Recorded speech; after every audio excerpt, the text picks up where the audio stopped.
আসরও নাই, জুহরও নাই, মাগরিবর সময়ও হায়মান যেটা আছে না তার মালিকর দরবার হইয়া জমা হয়ে যায়।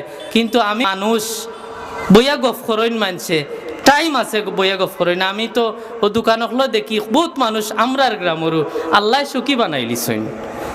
তান গরো খাম না করলে আর চলে ফয়নইন বিদেশ বাদেশ আসইন।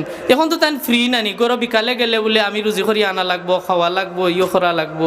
ই আল্লাহর বন্দারে আল্লাহ কত বড় এক নিয়ামত দিছিলা বলে মাগরিবর আজান খান্তা হইছে আমি যাই গিয়া। কিন্তু অন বইয়া বইয়া ও খেগুর কিতা লম্বা গফমারের সিগারেট টানের ফুয়া খানো খারে খানো ফাটাই লইয়া করলো সুযোগ আল্লাহ দিছিলা নমাজ খান্তা ফোড়ার, কিন্তু ফোড়ে না। এর কারণে প্রায় সময় আমি কই নাফরমান যেটা মানুষ হয়ে যায়নি তা ব্যাখ্য লই যাইন। দুনিয়া তো সাজাইয়া দিলেই সো এর লাগিয়া ও চাচা এখন তোমার আখেরাত সাজানির সময়। আল্লাহ আমার সময় দিচ্ছেন। কিছু মানুষ তো আছেন খাম করতে করতে করতে মরবার আগর দিন পর্যন্ত 65 বছর বয়স, এর বাদেও খাম করা লাগে, আনাইলে বেটা খাইব কিলা।